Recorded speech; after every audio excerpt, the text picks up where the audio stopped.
నమస్తే అండి. SSC staff selection commission వారి నుండి ఢిల్లీ పబ్లిక్ కానిస్టేబుల్ రిక్రూట్మెంట్ 2025 సంవత్సరానికి ఆన్లైన్ ద్వారా నోటిఫికేషన్ జారీ చేయడం జరిగింది. మనం చూసినట్లయితే మొత్తంగా ఈ యొక్క ఎస్ఎస్సి స్టాఫ్ సెలక్షన్ కమిషన్ వారు రిక్రూట్మెంట్కి నోటిఫికేషన్ ఇచ్చారంటే 7,565 పోస్టులకు నోటిఫికేషన్ ఇవ్వడం జరిగింది. ఈ సంవత్సరం మరి కానిస్టేబుల్ పోస్టుల పరంగా చూడగలిగినట్లయితే చాలా పోస్టులు రిక్రూట్మెంట్కి నోటిఫికేషన్ అన్నటువంటిది జారీ చేయడం జరిగింది. దగ్గర కొన్ని వేల పోస్టులే ఈ సంవత్సరం కానిస్టేబుల్కి రిక్రూట్మెంట్ ఇచ్చారు. మరి అన్ఎంప్లాయ్మెంట్ యూత్ అన్నటువంటి వారు ఈ యొక్క సువర్ణమైనటువంటి అవకాశాన్ని సద్వినియోగం చేసుకోగలిగినట్లయితే పిన్న వయసులో వారు జాబ్ సంపాదించినటువంటి వారుగా ఉంటారని తెలియజేస్తున్నాం. ఎందుకంటే మరి ఈ కానిస్టేబుల్ జాబ్స్ అనేటువంటివి ఇంటర్మీడియట్ 10th క్లాస్ మరి డిగ్రీ బేస్ మీదే లోపలే ఉంటాయి. కాబట్టి మరి ఈ యొక్క ఇంటర్మీడియట్ అయిపోయిన తర్వాత మీరు కనుక ఈ కానిస్టేబుల్ పోస్టులకు కనుక అప్లై చేసుకుందాం అనుకున్నట్లయితే అలాంటి వారికి ఇది మంచి అవకాశం. ఎందుకంటే 7,565 పోస్టులు వేకెన్సీస్ స్టాఫ్ సెలక్షన్ కమిషన్ వారి నుండి మరి భర్తీ చేయబోతున్నారు. కాబట్టి ఈ యొక్క విషయాలను చూస్తున్నటువంటి మీరు మరి ఇంటర్మీడియట్ చదివిని డిగ్రీ చదివినటువంటి వారికి ఈ సమాచారాన్ని తెలియజేస్తారని భావిస్తున్నాను. ఈ యొక్క వీడియో చూస్తున్నటువంటి మీరు ఒక సబ్స్క్రైబ్ చేయండి, ఒక లైక్ చేయండి. మరి ముఖ్యంగా ఈ యొక్క అన్ఎంప్లాయ్మెంట్ వారికి ఈ సమాచారాన్ని తెలియజేయండి. మనం చూసినట్లయితే ప్రతి ఒక్క కాంపిటేటివ్ అన్నటువంటిది ప్రతి ఒక్క రోజుకు ఈ కాంపిటేటివ్ ఎగ్జామ్స్ కానీ ఈ పోస్టులకు కాంపిటీషన్ కానీ చాలా ఎక్కువగా పెరిగిపోతూ ఉంటుంది. ఏ సంవత్సరంకి ఆ సంవత్సరం మరి ఈ సంవత్సరమే నేను కనుక జాబ్ కొట్టగలిగినట్లయితే నాకు బాగుంటుంది అనుకొని ఈ యొక్క అభ్యర్థులు వారి యొక్క ప్రిపరేషన్ కనుక ప్రిపేర్ చేసి మరి వీరు కనుక కాంపిటేటివ్ కనుక ప్రిపేర్ అవుతే మరి చిన్న వయసులోనే వారి యొక్క ఉద్యోగంలో చేరతారని తెలియజేస్తూ ఉన్నాం. ఇప్పుడు మరి స్టాఫ్ సెలక్షన్ కమిషన్ వారు నోటిఫికేషన్ ఇచ్చారు కదా, ఈ యొక్క అప్లికేషను మరి ఏ విధంగా మనం సందర్శించాలి, ఏ సైట్లో చూడాలి అన్నటువంటిది మనం కనుక చూడగలిగినట్లయితే ఈ యొక్క ఎస్ఎస్సి రిక్రూట్మెంట్కి మరి ఢిల్లీ పబ్లిక్ కానిస్టేబుల్ రిక్రూట్మెంట్ 2025 సంవత్సరానికి అప్లై చేయడానికి ఆన్లైన్ అప్లికేషన్ ద్వారా మాత్రమే చేయవలసి ఉంటుంది. ఆఫ్లైన్ మోడ్ అన్నటువంటిది లేదు. ఈ యొక్క ఆన్లైన్లో అప్లై చేయడానికి మనం ఏ సైట్ను సందర్శించాలి ఏంటి అన్నటువంటిది మనం కనుక చూడగలిగినట్లయితే ఈ యొక్క వెబ్సైట్ ఒకసారి మనం చూద్దాం. Website https://ssc.gov.in. మరొకసారి ఈ యొక్క వెబ్సైట్ చెబుతున్నాను. ఈ యొక్క వెబ్సైట్ ద్వారానే మనం లాగిన్ అయ్యి ఆన్లైన్ ద్వారా అప్లై చేయవలసి ఉంటుంది. ఈ యొక్క వెబ్సైట్ వచ్చిన తర్వాత https://ssc.gov.in ఈ సైట్ను మనం సంప్రదించి ఆన్లైన్ ద్వారా అప్లికేషన్ చేయవలసి ఉంటుంది. ఈ యొక్క ఆన్లైన్ ప్రక్రియ ఇప్పటి నుండి ప్రారంభమైంది ఏంటి అన్నటువంటిది మనం కనుక చూడగలిగినట్లయితే స్టాఫ్ సెలక్షన్ రిక్రూట్మెంట్కి ఆన్లైన్ ప్రక్రియ అన్నటువంటిది ఆల్రెడీ ప్రారంభించడం జరిగింది. దీనికి స్టార్టింగ్ డేటు ఎప్పటి నుండి ప్రారంభమైందంటే 22/9/2025 నుండి ఆన్లైన్ అప్లికేషన్ ప్రక్రియ ప్రారంభించడం జరిగింది. ఈ యొక్క వీడియోని చూసినటువంటి మీరు ఈ యొక్క పోస్టులకు అప్లై కనుక చేసుకోగలిగినట్లయితే మరి జాబ్కి అర్హులుగా ఉంటారని తెలియజేస్తున్నాం. మరి ఈ యొక్క అప్లికేషన్ ఎప్పటి వరకు ఉంటుంది, మనం అప్లై చేయడానికి లాస్ట్ డేట్ ఎప్పటి వరకు ఉంటుంది అన్నట్టు మనం కనుక చూడగలిగినట్లయితే ఈ పోస్టులకు అప్లై చేసుకోవడానికి లాస్ట్ డేట్ వచ్చిన తర్వాత అక్టోబర్ 21, 2025 సంవత్సరం వరకు కూడా ఈ యొక్క పోస్టులకు అప్లై చేసుకోవచ్చు. ఈ ఫీజుకి పేమెంట్ చేయవలసి ఉంటుంది. పోస్ట్కి అప్లై చేసేటువంటి వారు ఈ ఫీజు మరి ఎప్పటిలోగా కట్టాలి ఏంటి అన్నటువంటిది ఆ డేట్ కూడా మనం చూడగలిగినట్లయితే ఈ ఫీజు పేమెంట్ విషయం కూడా 22/10/2025 వరకు ఉంటుందన్నమాట. అయితే ఈ యొక్క ఫీజు ఏ విధంగా చెల్లించాలి, ఫీజు ఎంత మనం కట్టవలసి ఉంటుంది అన్నటువంటిది వివరాలు మనం కనుక చూడగలిగినట్లయితే అప్లికేషన్ ఫీజు వచ్చిన తర్వాత ఫర్ ఆల్ క్యాండిడేట్స్ 100 రూపీస్ ఈ యొక్క అప్లికేషన్ ఫీజు అన్నటువంటిది చెల్లించవలసి ఉంటుంది. మరి అదేవిధంగా ఎస్సీ ఎస్టీ మరి ఎక్స్ సర్వీస్ మ్యాన్లకి ఈఎస్ఎం వారికి ఎలాంటి అప్లికేషన్ ఫీజు అన్నటువంటిది ఉండదు, నిల్ అని ఇక్కడ ప్రకటించడం జరిగింది. వారు ఎలాంటి ఫీజు కట్టవలసినటువంటి పని లేదు. ఈ ఫీజు మనం ఏ విధంగా కట్టాలి అన్నటువంటిది మనం చూడగలిగినట్లయితే ఈ ఫీజు వచ్చిన తర్వాత మనం ఆన్లైన్లో పే చేయవలసి ఉంటుంది. నెట్ బ్యాంకింగ్ ద్వారా కానీ, డెబిట్ కార్డు ద్వారా కానీ, క్రెడిట్ కార్డు ద్వారా కానీ, మరియు నియరెస్ట్ మీ దగ్గరలో ఉన్నటువంటి బ్యాంకుల ద్వారా ఈ యొక్క ఫీజు అన్నటువంటిది చెల్లించవచ్చు అని తెలియజేస్తూ ఉన్నారు. మరి ఈ పోస్టులకు అప్లై చేసుకోవడానికి అభ్యర్థులకు మరి వయసు ఎంత కలిగి ఉండాలి అన్నటువంటిది మనం కనుక చూడగలిగినట్లయితే వారి యొక్క వయసు ఎస్ఎస్సి రిక్రూట్మెంట్ 2025 ఏజ్ లిమిట్ వచ్చిన తర్వాత యాజన్ 1/7/2025 సంవత్సరంకి ఇంత వయసు కలిగి ఉండాలని ప్రకటించడం జరిగింది. ఈ పోస్టులకు అప్లై చేసుకోవడానికి మినిమం ఏజ్ వచ్చిన తర్వాత 18 సంవత్సరాలు నిండినటువంటి అభ్యర్థులు ఈ యొక్క పోస్టులకు అప్లై చేసుకోవచ్చు. మ్యాక్సిమం ఏజ్ వచ్చిన తర్వాత మ్యాక్సిమం ఏజ్ ఎంత ఉండాలంటే 25 సంవత్సరాల వరకు మ్యాక్సిమం ఏజ్ ఉండాలని తెలియజేయటం జరిగింది. మరి వీరు డేట్ ఆఫ్ బర్త్ అన్నటువంటిది ఈ యొక్క ఇయర్లో జన్మించినటువంటి అభ్యర్థులు మాత్రమే అప్లై చేసుకోవాలని అక్కడ ప్రకటించడం జరిగింది. ఆ డేట్ మనం చూసినట్లయితే 2/7/2000 సంవత్సరం నుండి అండ్ లేటర్ దెన్ 1/7/2007 సంవత్సరం మధ్యన జన్మించినటువంటి వారు ఈ యొక్క పోస్టులకు అప్లై చేసుకోవచ్చు. మరి age relaxation as per applicable rules ప్రకారంగా చూడగలిగినట్లయితే ఏజ్ రిలాక్సేషన్ విషయంలో మనం చూస్తే ఎస్సీ ఎస్టీ వారికి 5 సంవత్సరాలు వయసులో సడలింపు అన్నటువంటిది ఉంటుంది. అదేవిధంగా ఓబీసీ వారికి 3 సంవత్సరాలు ఈ యొక్క ఎక్స్గ్రేషియో అన్నటువంటిది ఉంటుందన్నమాట. ఏజ్ రిలాక్సేషన్ అన్నటువంటిది 3 సంవత్సరాలు ఉంటుంది.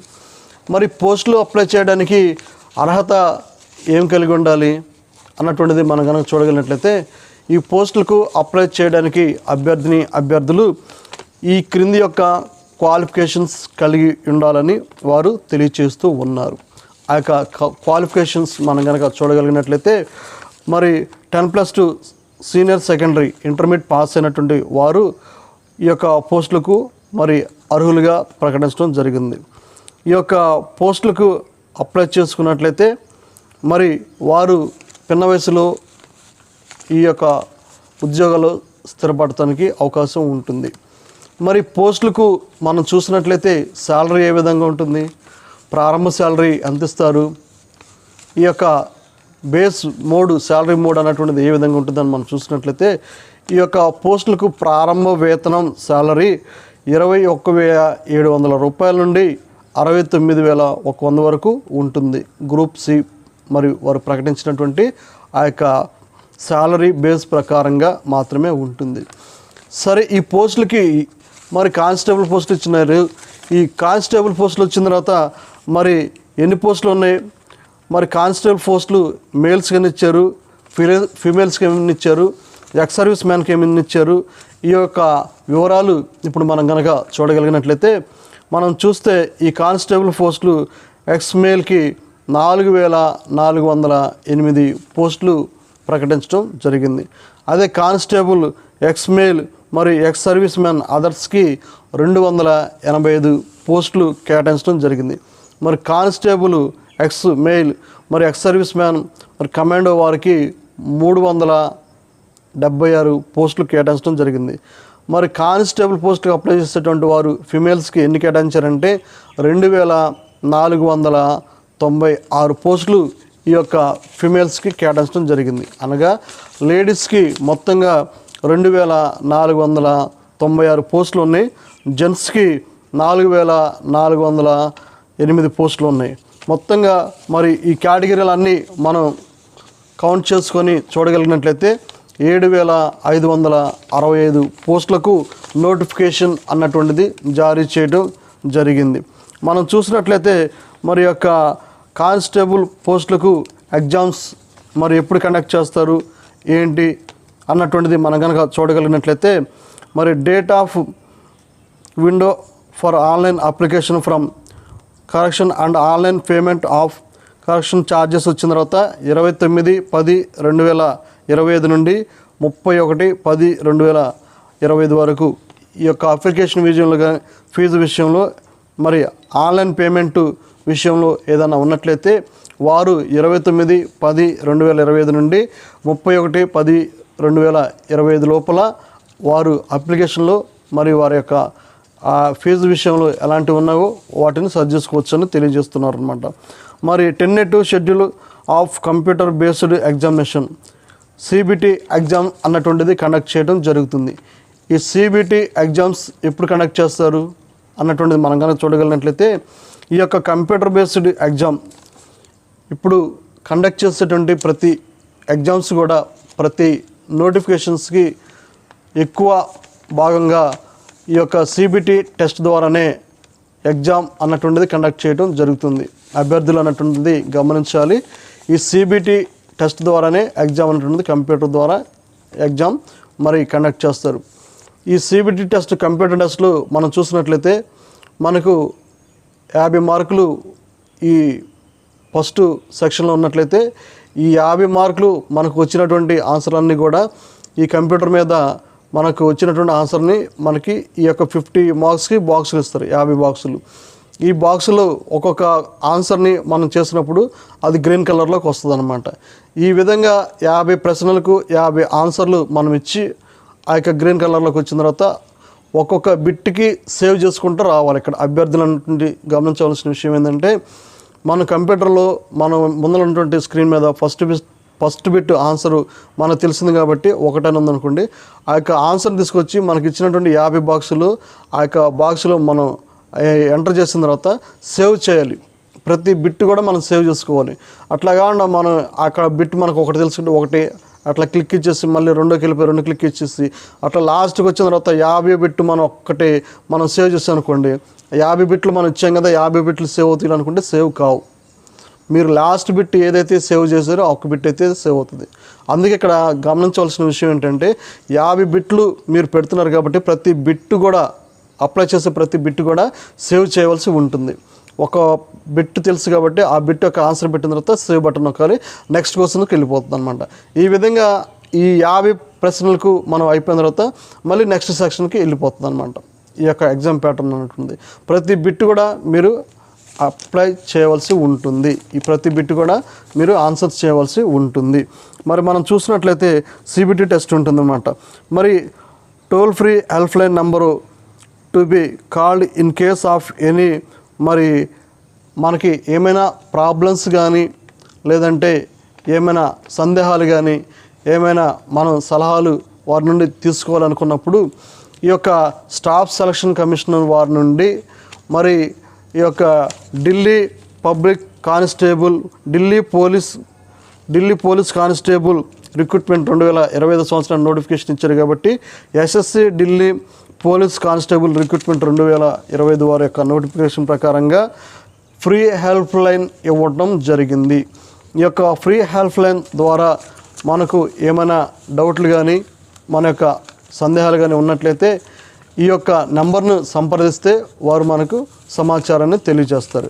అది కూడా మరి గవర్నమెంట్ వారి యొక్క రూల్స్ ప్రకారంగా వర్కింగ్ డేస్లో ఉదయం 10 గంటల నుండి సాయంత్రం 5 గంటల లోపల ఈ యొక్క సందేహాలకు మీరు కనుక సంప్రదించగలిగినట్లయితే వారు అభిప్రాయాలను మనకున్నటువంటి ఆ యొక్క డౌట్లను వారు తెలియజేస్తారు.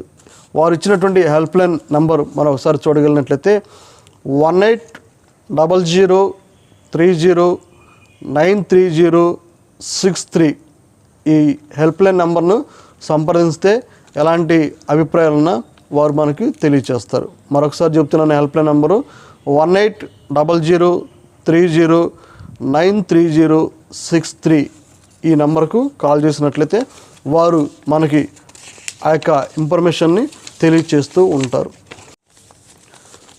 మనం చూసినట్లయితే 10 వేకెన్సీస్ ఈ యొక్క కానిస్టేబుల్ పోస్టులకు ఏ కేటగిరీ వారికి ఎన్ని పోస్టులు కేటాయించారు, ఏ మరి పోస్టులకు క్యాస్ట్ వారీగా ఎన్ని ఇచ్చారు అన్నటువంటిది ఇప్పుడు మనం ఒక్కొక్క దాని గురించి వివరంగా క్లుప్తంగా చూద్దాం. కానిస్టేబుల్ ఎక్స్ మేల్ వారికి యూఆర్ కేటగిరీ వారికి 1914 పోస్టులు కేటాయించారు. ఈడబ్ల్యూఎస్ వారికి 456 పోస్టులు కేటాయించారు. ఓబీసీ వారికి 967 పోస్టులు కేటాయించారు. ఎస్సీ వారికి 729 పోస్టులు కేటాయించారు. ఎస్టీ వారికి 342 పోస్టులు కేటాయించారు. మొత్తంగా 4408 పోస్టులు ఈ యొక్క మేల్ సర్వీస్ వారికి కేటాయించడం జరిగింది. మరి కానిస్టేబుల్ ఎక్స్ మరి male ex service man others వారికి ఎన్ని పోస్టులు కేటాయించారు, ఏ కేటగిరీ వారిగా ఎన్ని ఉన్నాయి అన్నటువంటిది మనం చూడగలిగినట్లయితే మరి యూఆర్ వారికి 107 పోస్టులు కేటాయించడం జరిగింది. ఈడబ్ల్యూఎస్ వారికి 26 పోస్టులు కేటాయించారు. ఓబీసీ వారికి 54 పోస్టులు ఇచ్చారు. ఎస్సీ వారికి 62 పోస్టులు ఇచ్చారు. ఎస్టీ వారికి 36 పోస్టులు కేటాయించడం జరిగింది. మొత్తంగా మనం చూడగలిగినట్లయితే 285 పోస్టులు ఈ యొక్క కేటగిరీ వారికి కేటాయించడం జరిగింది. అదేవిధంగా కానిస్టేబుల్ ఎక్స్ మేలు మరి ఎక్స్ సర్వీస్ మ్యాన్ మరి కమాండ్మెంట్ వారికి ఏ పోస్టులు కేటాయించారు, ఏ కేటగిరీకి ఎన్ని కేటాయించారు అన్నటువంటి మనం చూసుకున్నట్లయితే మరి యూఆర్ వారికి 106 పోస్టులు కేటాయించారు. ఈడబ్ల్యూఎస్ వారికి 25 పోస్టులు కేటాయించారు.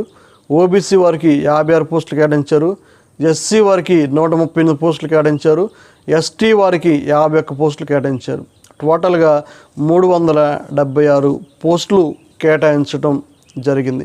మనం చూసినట్లయితే ఫిమేల్స్కి కానిస్టేబుల్ ఎక్స్ ఫిమేల్స్కి ఎన్ని పోస్టులు కేటాయించారు, మరి ఏ కేటగిరీగా వారికి ఎన్ని శాంక్షన్ చేశారు అన్నటువంటి మనం చూడగలిగినట్లయితే యూఆర్ వారికి 1047 పోస్టులు శాంక్షన్ చేశారు. ఈడబ్ల్యూఎస్ వారికి 249 పోస్టులు ఉన్నాయి. ఓబీసీ వారికి 531 పోస్టులు ఉన్నాయి. ఎస్సీ వారికి 457 పోస్టులు ఉన్నాయి. ఎస్టీ వారికి 212 పోస్టులు ఉన్నాయి. మొత్తంగా మరి 2496 పోస్టులు ఉన్నాయి. మనం చూసినట్లయితే కేటగిరీ వారీగా ఎన్ని పోస్టులు ఉన్నాయి చూసాము. యూఆర్ వారికి మొత్తంగా చూసినట్లయితే 3174 పోస్టులుగా కేటాయించడం జరిగింది. అదేవిధంగా ఈడబ్ల్యూఎస్ వారికి 756 పోస్టులుగా కేటాయించడం జరిగింది. ఓబీసీ వారికి 1608 పోస్టులు కేటాయించడం జరిగింది టోటల్గా. ఎస్సీ వారికి 1386 పోస్టులు కేటాయించడం జరిగింది టోటల్గా. ఎస్టీ వారికి 641 పోస్టులు కేటాయించడం జరిగింది టోటల్గా. ఈ టోటల్ మొత్తం మనం చూసినట్లయితే 7565 పోస్టులకు మరి నోటిఫికేషన్ అన్నటువంటిది ఎస్ఎస్సి స్టాఫ్ సెలక్షన్ కమిషన్ వారి నుండి ఢిల్లీ పోలీస్ కానిస్టేబుల్ రిక్రూట్మెంట్కి ఆన్లైన్ ప్రక్రియ ప్రారంభించడం జరిగింది. కాబట్టి ఈ పోస్టులను మీరు అప్లై చేసుకున్నట్లయితే మరి సెలెక్ట్ అవడానికి అవకాశం ఉంది. ఉన్నటువంటి ఈ యొక్క అవకాశాన్ని మనం వినియోగించుకున్నట్లయితే మీ యొక్క భావితర జీవితాలు సుఖ సంతోషంగా సౌఖ్యంగా ఉంటాయని తెలియజేస్తున్నాను. ఈ యొక్క వీడియో చూస్తున్న మీరు ఒక సబ్స్క్రైబ్ చేయండి, ఒక లైక్ చేయండి. మరి ముఖ్యంగా ఈ ఛానల్ను మోనిటైజేషన్ అవడానికి సహాయం చేయండి. ఈ ఛానల్ మోనిటైజేషన్ అయితే మీకు ఈ యొక్క లేటెస్ట్ అప్డేషన్ ఎప్పటికప్పుడు జాబ్ నోటిఫికేషన్ గురించి బుల్లా వెంకట్రావు యూట్యూబ్ ఈ యొక్క ఛానల్ ద్వారా మీకు నేను అందిస్తున్నాను. ఈ ఛానల్ మోటివేషన్ అయితే మరిన్ని వీడియోలు మరి లేటెస్ట్ అప్డేషన్తో ఈ యొక్క గవర్నమెంట్ వారి యొక్క జాబ్స్ పరంగా కానీ మరి ఎంప్లాయ్మెంట్ న్యూస్ ద్వారా ఉన్నటువంటి ఆ యొక్క రిక్రూట్మెంట్ ద్వారా కానీ ఎప్పటికప్పుడు లేటెస్ట్ సమాచారంతో అన్ఎంప్లాయ్మెంట్ యూత్ వారికి తెలియచేయాలని భావించాను. కాబట్టి వీలైనంత వరకు ఈ యొక్క వీడియోని పూర్తిగా చూడండి, స్కిప్ చేయవద్దు. మరి ఈ సమాచారం చూసిన మీరు అన్ఎంప్లాయ్మెంట్ యూత్ వారికి ఈ యొక్క వీడియోని వారికి పంపించగలిగితే మనవంతు సహకారంగా సహాయం చేసిన థ్యాంక్ యూ.